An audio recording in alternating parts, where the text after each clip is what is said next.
Welcome everyone. Welcome to Fall Equinox ceremony here at Dreamland. This is the Green Mountain Druid Order, and in particular the Stoneweaver clan who has co-created this ceremony for us this year.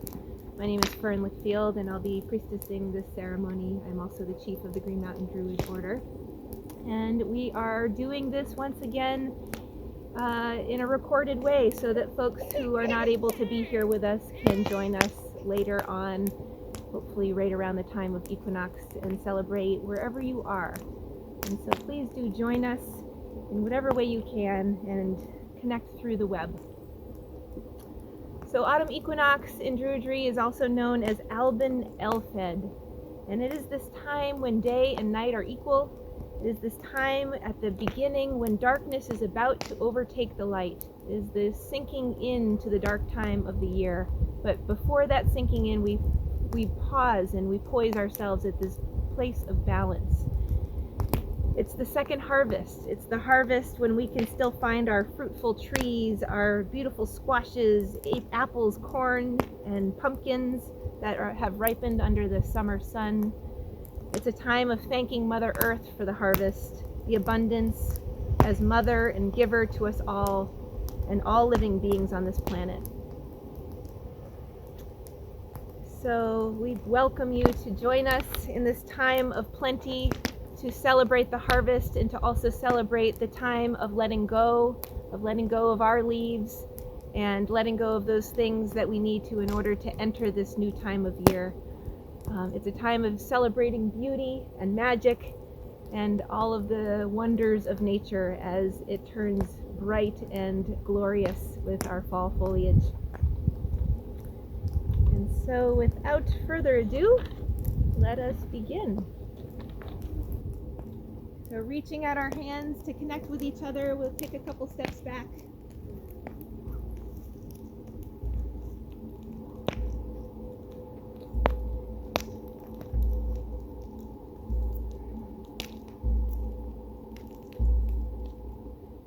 Goddess, dear God, dear spirit of this land, the ancestors of this place, spirit of fall, of balance, of the harvest, the second harvest of the year, spirit of the stone weavers, thank you for being so present with us this evening. We ask for your blessings, your guidance, your protection, and your welcome as we begin this ceremony together in honor of the harvest. And so let us start with 3 cascading harmonious awens to open the space. Taking a nice big breath into your belly.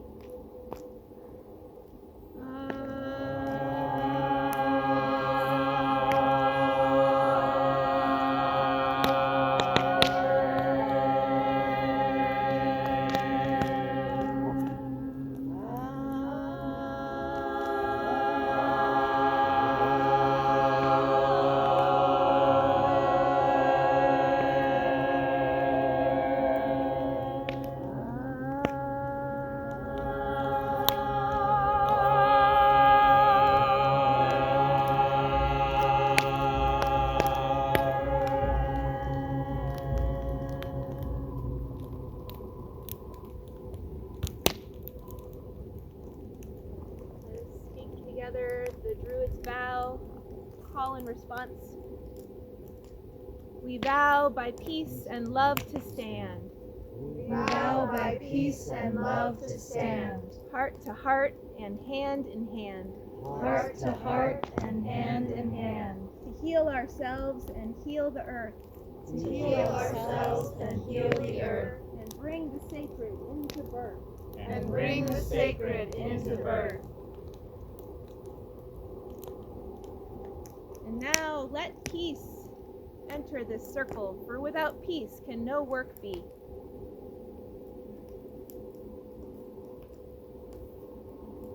May there be peace in the north.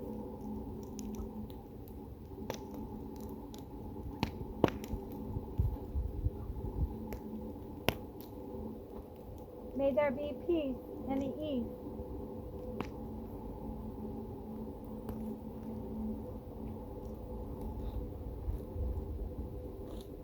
May there be peace in the south.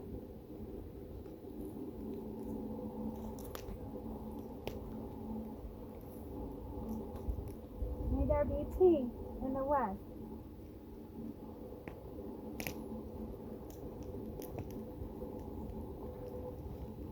May there be peace throughout the whole world. May there be peace throughout the whole world.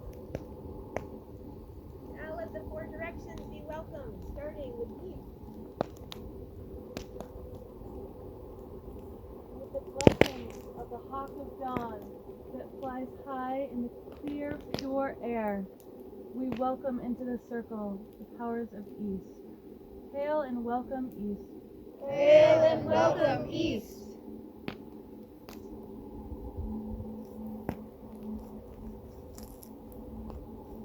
With the blessings of the great stag in the heat of the chase and the fiery, hot center of our sun, we welcome into our ceremony the power of South. Hail and welcome South. Hail and welcome South. With the blessings of the salmon of wisdom that swims in the deep pools of life, we welcome the powers of the West. Hail and welcome West. Hail and welcome West. With the blessings of the great bear and the starry heavens and the fruitful earth, we welcome into this circle the powers of North. Hail and welcome North. Hail and welcome North.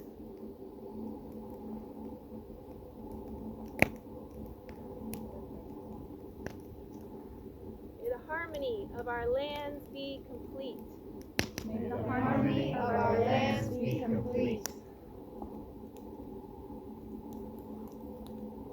Let us bless this circle with the elements.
Now let the circle be cast.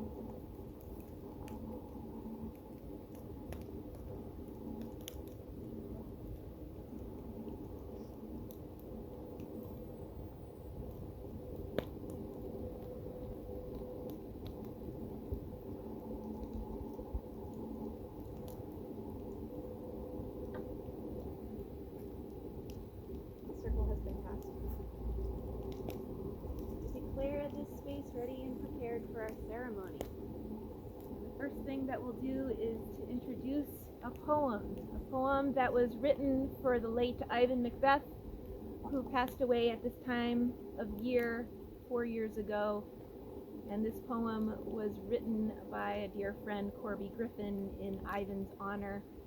Ivan was the founder of the Green Mountain Druid Order and is our blessed ancestor, still very much present with us today. And so Henry will be reading this poem. A poem, a tribute to Ivan. Living in dragon fire. Dragons are misunderstood, you know. Forget the vicious, voracious, greedy hordes of Western mythology. They are instead the guardians, not of gold, but the truer wealth of wisdom. Take the test.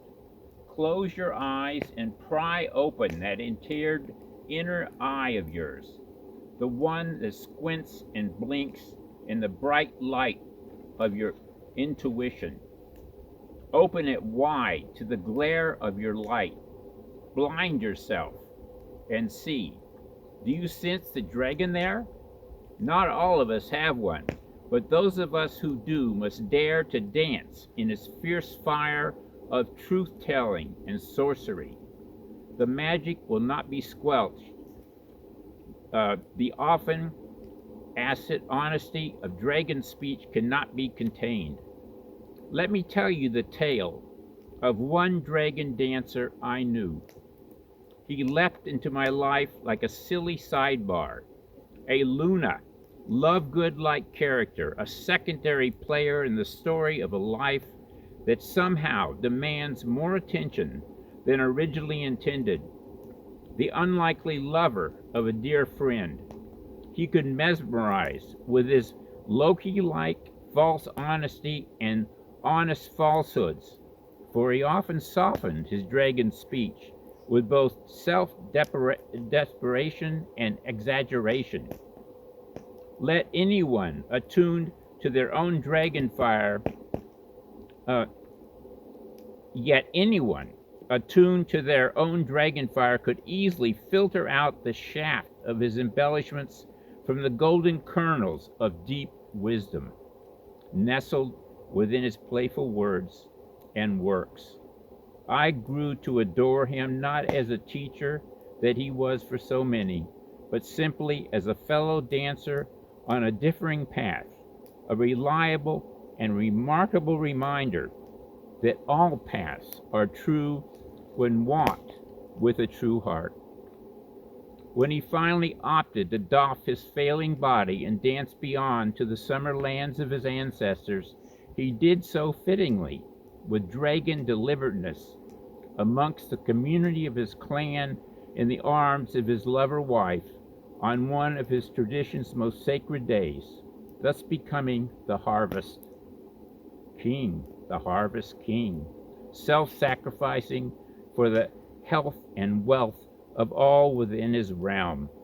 So I do not mourn his loss, for he has lost nothing, and neither have I. I have only to close my eyes and open my sight to dance with his dragon fire. His presence then is not diminished, but enhanced, and of how many can that be truly said? So this is what it is to discover and dance with the dragon within, to step aside from societal norms, to follow and guard the wealth of your truth, irrespectively of the price paid to do so, to draw out the dragons in others when they know and show that they are ready, to live in and through that liquid, loving fire of dragon essence. So if you know the way already, shine your light to show the trail. But if you're one who's still uncertain, do not be afraid to fail. Retake the test that we began with. Open your inner eye wide still. Do not despise your blindness. Your sight must be empty before it can be filled. So be it.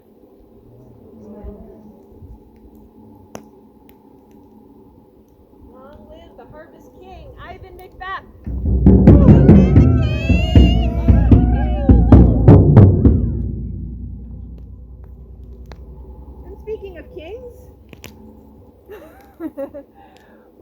tradition where we have a king and a queen every year chosen at the time of Beltane. And this year, our king and queen are King Coco and Queen Melanie. And they are here to bless us with their presence in this and many ceremonies. And so now I hand it over to King Coco, who will be introducing the next part of our ceremony.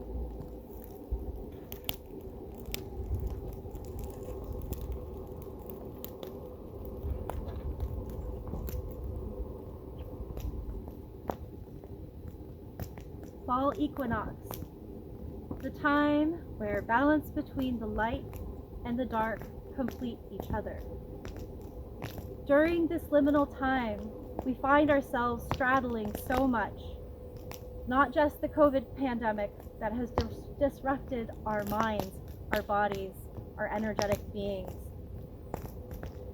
but also the fight for equality, for climate change, for social justice, our political landscape. So much of this has clung to us, taking up space in our minds, our bodies. It is time to let go. There has also been bountiful and sincere joys, silver linings and simple pleasures that we may have become more aware of during this time. A smile unobstructed by a mask. Noticing the way that somebody's eyes sparkle. New dimensions and relationships deepening. Modes of communication and connection changing. Love expressions through different mediums and different languages. It is during this season that we may bring our attention to our surroundings. The trees, the plants, the flowers, they have all begun to become dormant. They are releasing, exhaling the precious things that grew to fruition over the spring and the summer seasons. They do not try to hold on. May we mirror their wisdom and also release with humble gratitude and deep love the precious and transient gifts from this year. And there are many ways to let go, none of which is necessarily right or wrong. Simply give yourself permission to release, to surrender. So like a weft of grain that is shaken vigorously, or perhaps a soulful leaning in to one's own sadness at this turning point, all feelings of letting go is welcome. All is beautiful. Our song and dance is unique to our own experience. So breathe in deeply. Breathe out deeply. Surrender, release. Blessed be the bounty that we have received.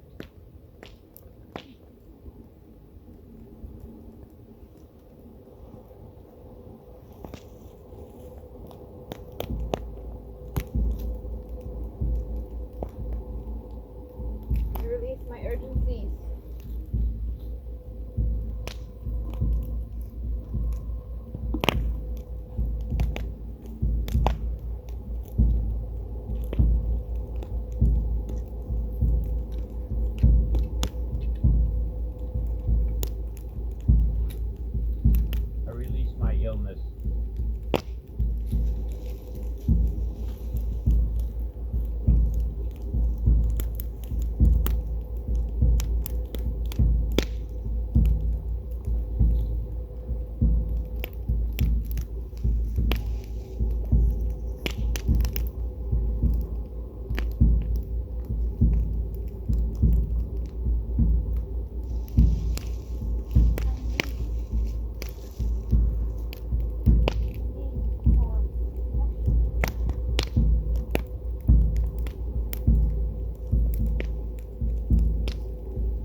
these boughs, we release, we transmute all of the things that need to be healed and let go.